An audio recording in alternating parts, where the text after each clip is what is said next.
कार्यक्रम के प्रायोजक हैं कमला पसंद, स्वाद में हमेशा 2 कदम आगे।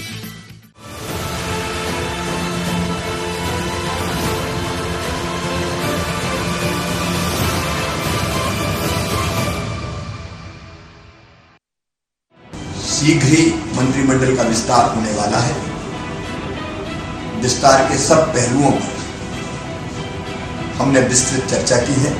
दिल्ली में चर्चा होनी है और उसके बाद बहुत जल्दी मंत्रिमंडल का गठन होगा। तो खत्म होने को है इंतजार। बहुप्रतीक्षित शिवराज मंत्रिमंडल का जल्द हो सकता है विस्तार। तारीख पर तारीख के बीच सूबे के मुखिया के एक बयान ने इंतजार की बेसब्री को और बढ़ा दिया। सीएम की माने तो उनका कुनबा बढ़ने वाला है और खत्म होने वाला है मंत्री पद के तलबगारों का इंतजार। यानी मध्य प्रदेश में अगले कुछ दिन राजनीतिक दृष्टि से काफी अहम होंगे। संख्या के लिहाज से देखें तो शिवराज कैबिनेट में वर्तमान में 5 मंत्री हैं। 30 और लोगों को सरकार में मंत्री बनाया जा सकता है। 22 से 25 चेहरों को शामिल किया जा सकता है। जिन चेहरों को शामिल करने की बात कही जा रही है उनमें पुराने संभावित चेहरे गोपाल भार्गव, राजेंद्र शुक्ल, भूपेंद्र सिंह, संजय पाठक, विश्वास सारंग, विजय शाह, जगदीश देवड़ा, यशोधरा राजे सिंधिया, हरिशंकर खटी। नए संभावित चेहरे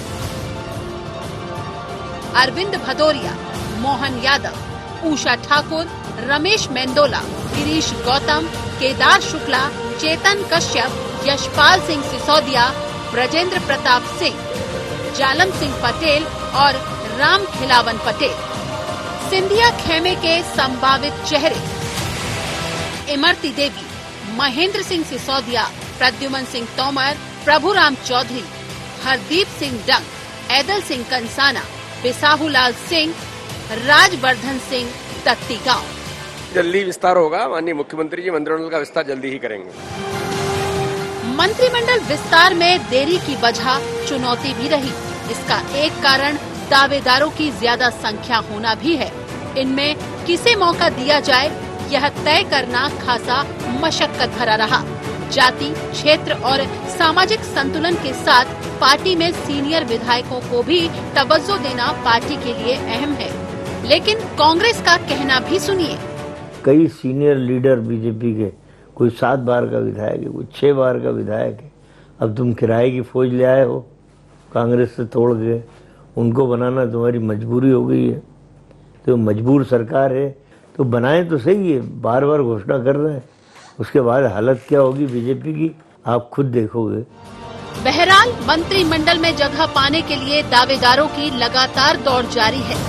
कांग्रेस से बीजेपी में शामिल हुए सिंधिया समर्थकों के अलावा खुद बीजेपी के कई विधायक मंत्रिमंडल में जगह पाने के लिए जोर आजमाइश कर रहे हैं। अब देखना दिलचस्प होगा कि मंत्रिमंडल में कितने विधायकों को मंत्री बनने का अवसर मिल पाएगा और जिनकी उम्मीदों पर पानी फिरेगा वो संगठन और खुद मुख्यमंत्री के लिए कितनी बड़ी चुनौती होंगे। Bureau report, IND 24।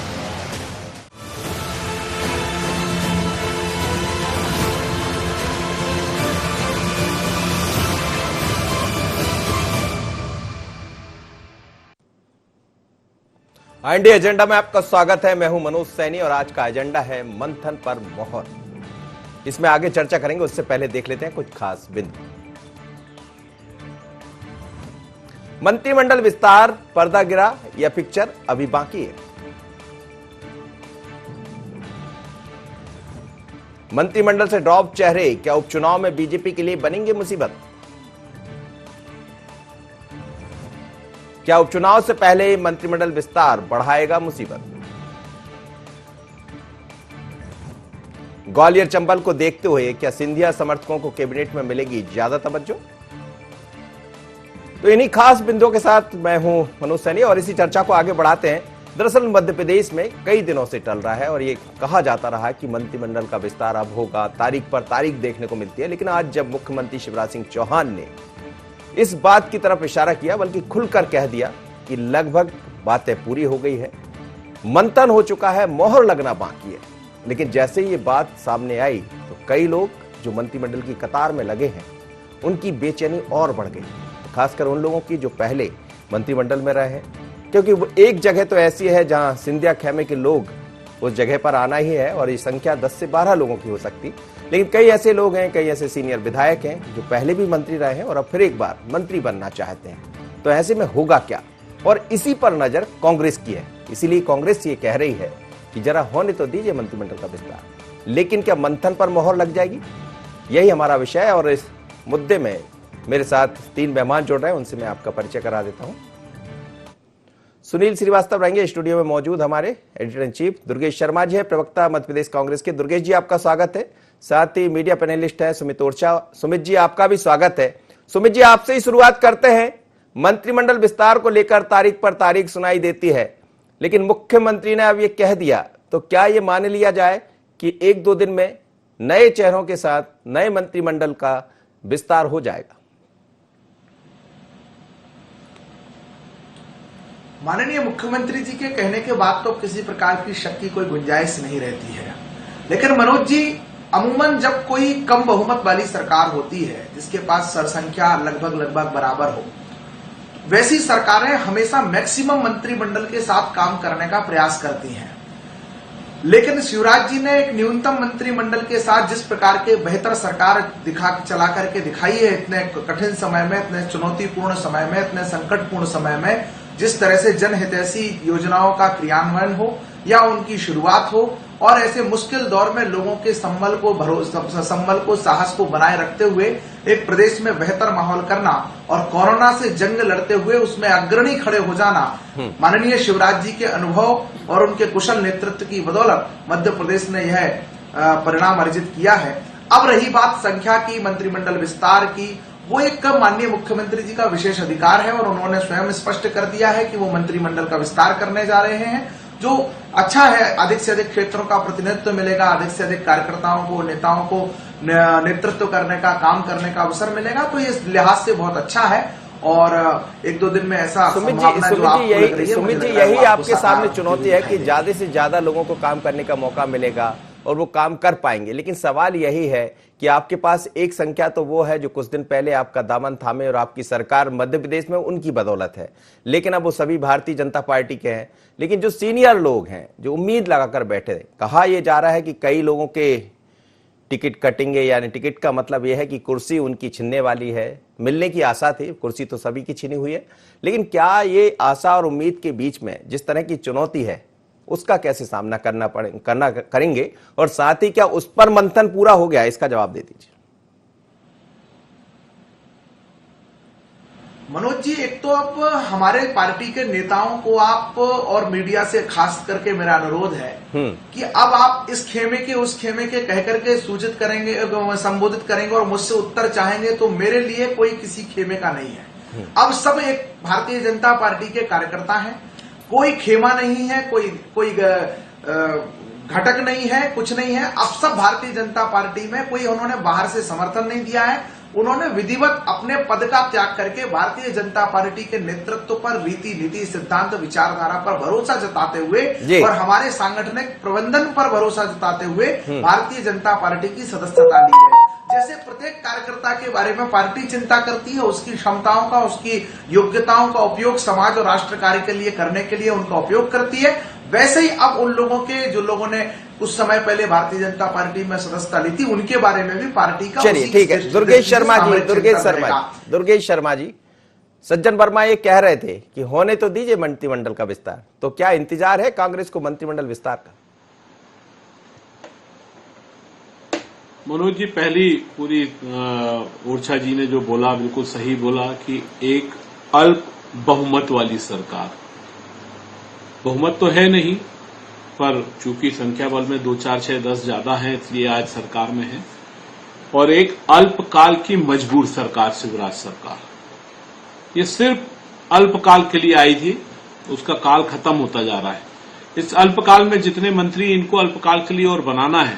अब चूंकि कुछ सौदे वाले मंत्री हैं, कुछ इनके अपने हैं साथी जिनको मंत्री बनाना है, तो ये बना लें, फिर उसके बाद देखने वाली बात आएगी कि इनकी पार्टी के अंदर जो अभी कुछ दिनों में हमने देखा कि एक नेताजी को कोरोना का पीड़ित बता के मंत्री न बनाने के लिए प्रयास जब किया तो उन्होंने अपने दूसरे पुराने सीनियर साथियों के संग बैठक कर ली, दबाव में आ गए माननीय शिवराज जी।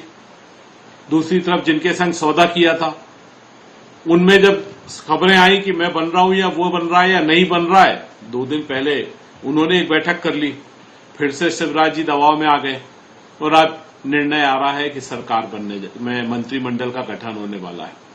अच्छा है, कर लें, कम से कम ये कोरोना की जो लड़ाई है वो कुछ तो सहूलियत के संग लड़ी जा पाए, कुछ तो काम हो।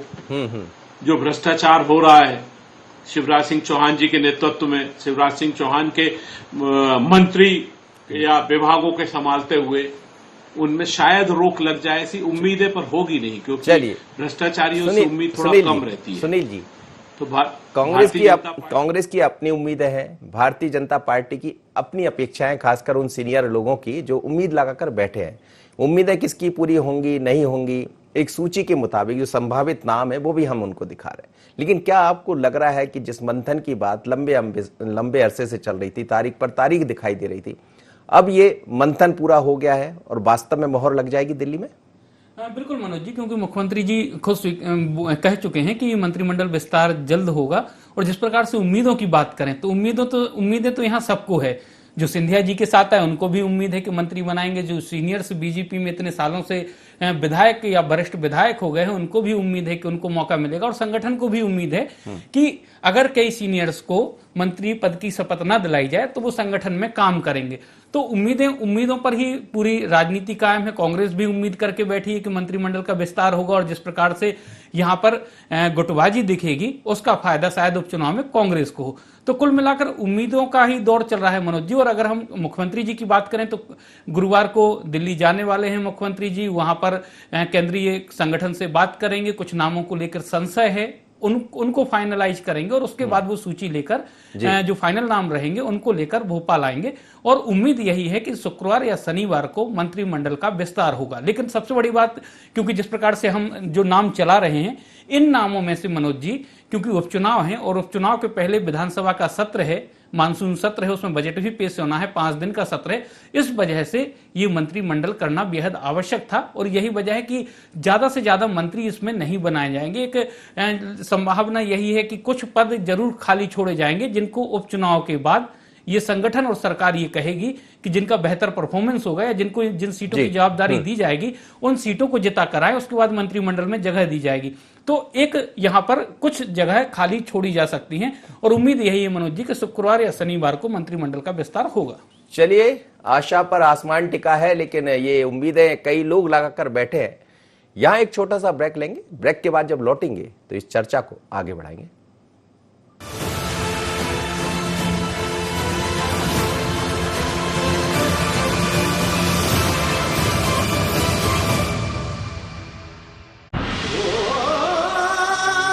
कोई खास है, कोई बात है, कमला पसंद।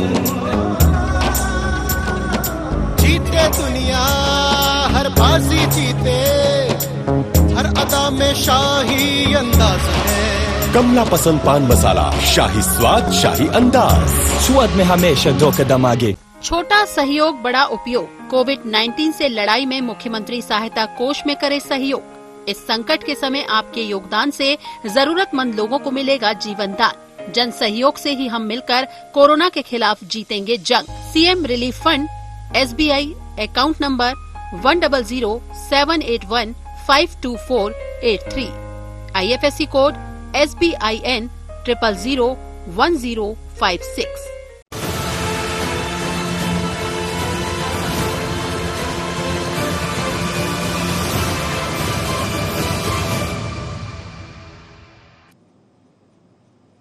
ब्रेक के बाद एक बार फिर स्वागत है आपका, और आज का एजेंडा है मंथन पर मोहर। मेरे साथ 3 मेहमान जुड़े हैं, वापस चलूंगा सुमित ओरछा के पास। सुमित जी, 2 चुनौतियां हैं आपके सामने, एक तो मंत्रिमंडल विस्तार, दूसरा उपचुनाव। और अब जो दिखाई दे रहा है बिल्कुल साफ हो चला है, चाहे बीडी शर्मा जी की बात करें, शिवराज जी की बात करें, सभी ने कह दिया, यानी मंत्रिमंडल का विस्तार तो हो रहा। ये बात अलग है कि उसमें 1-2 दिन कम बढ़ हो सकते हैं जैसे ही वो दिल्ली से लौटेंगे। और दिल्ली में जो मोहर लगने की बात हो रही है, क्या अभी भी कहीं कोई शक नजर आता है या कोई बड़ी चुनौती नजर आती, क्योंकि उपचुनाव भी आपको देखना है?